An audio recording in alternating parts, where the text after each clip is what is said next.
안녕하세요. 강정원 평가사입니다. 자, 이번 시간엔 부동산 가액 공시에 관한 법률. 그래서 첫 번째 판례로서 2007도 20140 우리 판례 분석책 제7판 기준 338페이지. 여기 이제 중요한 그 판시 사항이 한 4가지 정도 있는데요. 그 중에서 이제 시험에 나오는 거는 한 3번, 4번 판시 사항, 판결 유지를 중심으로 해서 보시면 되겠습니다. 첫 번째는 이제 보통 우편 방법으로 의한 우편물을 발송한 경우 송달을 추정할 수 있는지 여부에 관련된 내용이고요. 두 번째 표준 공시가의 결정 절차와 효력. 세 번째, 네 번째 별표죠. 감정평가업자의 토지평가의 산정의 적정성을 인정하기 위한 감정평가서의 기재 내용과 정도고요. 네 번째, 평가 연별 참정 내용과 정도가 객관적으로 설명되었는지 관련된 판시 사항이죠. 그래서 판결 유지를 자세히 살펴보도록 하겠습니다. 판결 유지 첫 번째는 뭐 크게 쟁점은 아니죠. 우리 이제 도달주의를 원칙으로 하는 부분에 있어서 내용인데요. 내용 증명 우편이나 등기표과는 달리 보통 우편 방법으로 발송되었다는 사실만으로는 그 우편물이 상당 기간 내에 도달했다고 추정할 수 없고 송달의 효력을 주장하는 측에서 증거에 의해 이를 입증해야 된다는 거고요. 두 번째가 우리가 그 표준공시가의 결정 절차와 효력에 관련된 내용이죠.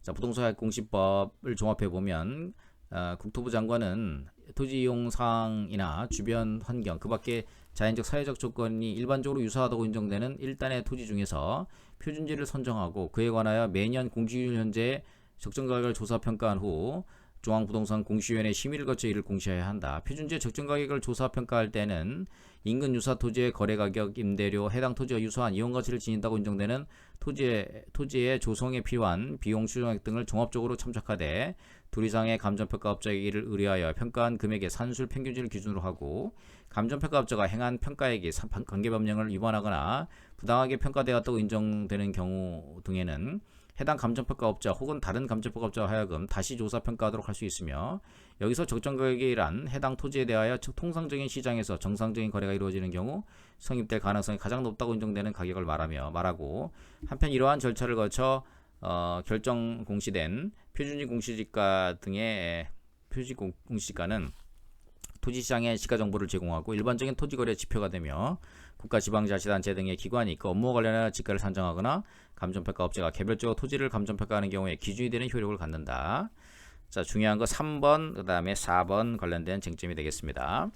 자, 표준지 공시지가 결정 절차 및 그 효력과 기능 등에 비춰보면 표준지 공시가는 해당 토지뿐 아니라 인근 유사 토지의 가격을 결정하는 데 전체적 표준적 기준을 수행하는 것이어서 특히 그 가격의 적정성이 엄격하게 요구된다. 이를 위해서는 무엇보다도 적정가격 결정의 근거가 되는 감정평가업체의 평가액 산정이 적정하게 이루어졌음이 담보될 수 있어야 하므로 그 감정평가서에는 평가 원인을 구체적으로 특정하여 명시함과 아울러 가격인별 참정 내용과 정도가 객관적으로 납득이 갈 수 있을 정도로 설명됨으로써 그 평가액이 해당 토지의 적정 가격을 평가한 것임을 인정할 수 있어야 된다.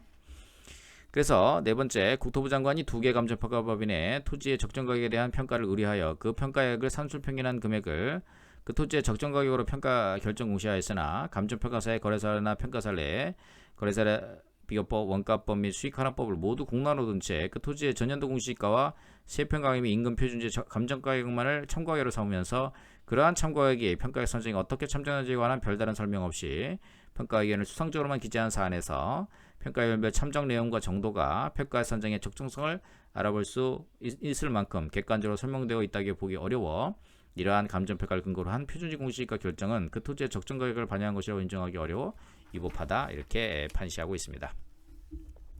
자, 표준지 공시가에 대한 설명이 340페이지 잘 되어 있습니다. 여러분께서 한번 잘 살펴보시도록 하고요. 법적 성질은 처분이다. 그 다음에 공시 절차는 표준지 선정, 조사평가하고 의견 청취, 그 다음에 중앙부동산의 공시의 심의 거쳐서 지가의 공시 열람을 통해서 하고요. 그 다음에 표준공시가의 효력은 부동산 공시법 제9조에서 표준공시가는 토지시장의 지가정보를 제공하고 일반적인 토지거래 지표가 되며 국가지방자치 등의 기관이 그 업무와 관련한 지가를 선정하거나 감정평가 법인 등이 개별적으로 토지를 감정평가하는 데 그 기준이 된다, 이렇게 판시하고 있습니다. 자, 그 다음에 이제 엉터리 개별공시지가죠. 2010-13527 우리 중요한 엉터리 표공하고 엉터리 개공을 지금 살펴보고 있습니다. 자, 요거 또 아주 그 중요한 판결 유지 뭐 하나하나가 다 중요한 거죠. 판결 유지 1번부터 뭐 4번 판결 유지까지는 여러분이 딸딸딸딸 여러분들이 잘 좀 외워두시기 바랍니다. 최근에 아주 기출 문제들이 많이 나오고 있는 그런 내용이 되겠습니다. 자, 칠판 기준에서 343페이지 판례 분석책 칠판 기준 343페이지 보도록 하겠습니다. 자, 판결 유지 보면요. 자, 개별공시가는 개발부담금의 부과, 토지 관련 조세 부과 등 다른 법령이 정하는 목적을 위해 지가를 산정하는 경우에 그 산정 기준이 되는 관계로 납세자인 국민 등의 재산상 권리 의무에 직접적인 영향을 미치게 되므로 개별공시가 산정 업무를 담당하는 공무원으로서는 해당 토지의 실제 이용 사항 등 토지 특성을 정확하게 조사하고 해당 토지와 토지 이용 사항이 유사한 비교 편지를 선정하여 그 특성을 비교하는 등 법령 및 개별공시가의 조사 선정 지침에 정한 기준과 방법에 의하여 개별공시가를 산정하고 산정지가의 검증을 의뢰받은 감정평가업자나 시군부동산 공시위원으로서는 위 산정지가 또는 검증지가가 이와 같은 기준과 방법에 의하여 제대로 산정된 것인지 여부를 검증 심의함으로써 적정한 개별공시가를 결정 공시하도록 조치할 직무상 의무가 있고, 이러한 직무상 의무는 단순히 공공 일반의 이익을 위한 것이거나 행정기관 내부의 질서를 규율한 것이 아니고 전적으로 또는 부수적으로 국민 개개인의 재산권 보장을 목적으로 하여 규정된 것이라고 봄이 상당하다. 따라서 개별공시가 산정 업무 담당 공무원 등이 그 직무상 의무에 위반하여 현저하게 불합리한 개별공시가가 결정되도록 함으로써 국민 개개인의 재산권을 침해한 경우에는 그 손해에 대해 상당한 인과관계를 관계 있는 범위 내에서 그 담당 공무원 등이 소속된 지방자치단체가 배상 책임을 지게 된다. 여기까지 뭐 물어줘야 되나? 그런 생각이 들죠.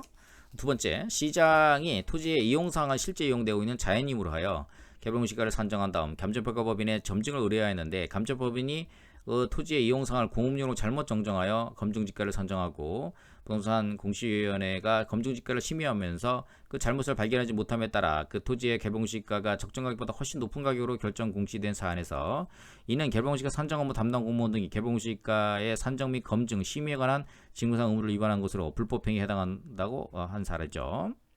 여기까지 하면은 위법하다, 이제 불법행위다 이렇게 보고 있고요. 자, 세 번째, 네 번째 별표죠. 여기서부터 잘 보셔야 되겠습니다. 자, 개별공시가는 그 산정 목적인 개발부담금의 부과, 토지 관련 조세 부과 등 다른 법령이 정하는 목적을 위해 지가를 산정하는 경우에 그 산정 기준이 되는 범위 내에서는 납세자인 국민 등의 재산상 권리 의무에 직접적인 영향을 미칠 수 있지만, 이에 더 나아가 개별공시가가 해당 토지의 거래 또는 담보 제공을 받음에 있어 그 실제 거래가액 또는 담보 가치를 보장한다거나 어떠한 구속력을 미친다고 할 수는 없다. 그럼에도 개개의 토지에 관한 개별공시가를 기준으로 거래하거나 담보 제공을 받았다가 해당 토지의 실제 거래가액 또는 담보 가치가 개별공시가에 미치지 못함으로 인해 발생할 수 있는 손해에 대해서까지 그 개별공시가를 결정 공시하는 지방자치단체 손해배상 책임을 부담시키게 된다면 개개 거래당들 사이에 이루어지는 다양한 거래량에 관련하여 발생한 손해에 대하여 무차별적으로 책임을 추궁당하게 되고 그 거래량에 둘러싼 분쟁에 끌려들어가 많은 노력과 비용을 지출하는 결과가 초래하게 된다. 이는 결과 발생에 대한 예견 가능성의 범위를 넘어서는 것이 물론이고 행정기관이 사용하는 지가를 일원하여 일정한 행정 목적을 위한 기준으로 삼음으로써 국토 효율적인 이용과 국민경제 발전에 기여하려는 부동산가액공시법의 목적과 기능, 그 보호법익의 보호 범위를 넘어서는 것이다. 개별공시가 산정 업무 담당 공무원 등이 잘못 산정 공시한 개별공시가를 신뢰한 나머지 토지의 담보가치가 충분하다고 믿고 그 토지에 관하여 근저당권 설정 등기를 격려한 후 물품을 추가로 공급함으로써 손해를 입었음을 이유로 그 담당 공무원이 속한 지방자치단체 손해배상을 구한 사안에서 그 담당 공무원 등의 개별공시가 산정에 관한 직무상 위반 행위와 위 손해 사이에 상당 인과가 있다고 보기 어렵다. 이렇게 이제 본 거죠. 그래서 결국은 개별공시가 엉터리로 했다고 해서 그게 이제 그 과세 목적으로 사용되고 있기 때문에 이를 근거로 해서 근저당권 격려해서 돈 빌려줘가지고 못 받았다, 물품 추가 공급한 건데 그런 경우에 있어서의 직접적인 인과관계는 없다는 겁니다. 그죠? 그래서 자, 개별공시가의 시장구축청장이 공시지가의 공시기준일 당시 표준공시가를 기준으로 산정한 개별토지의 단위면적당 가격을 우리가 개별공시지가라고 합니다. 그래서 이것도 법적 성질이 이제 처분성이 있다 이렇게 보고 있죠. 그래서 사건 번호 92-12407에서 개별공시가는 과세 기준이 되어 국민의 권리에 내지 법률상 이게 직접적으로 관계되고 있어 처분성 인정하였다 이런 내용이 있고요. 자, 이게 이제 31회 문제 2번 물음 3번으로 해서 한번 출제된 바가 있고요. 24회 문제 2번에서 직접적인 판례가 이제 출제가 된 바가 있습니다. 그래서 여러분들께서 이제 이 판례를 좀 잘 기억을 해 두시고요. 요 판례 두 가지 별표 3개 쳐놓으시고요. 딸딸딸딸 여러분들 숙지하셔서 시험장에서 엉터리 표공, 엉터리 계공 나오시면은 거의 완벽하게 답안을 기술하시면 좋을 것 같습니다. 항상 최선을 다하고 포기하지 않는 자세로 임할 때 감전파가사 시험 꼭 합격한다 이렇게 말씀드리겠습니다. 오늘도 수고 많으셨습니다.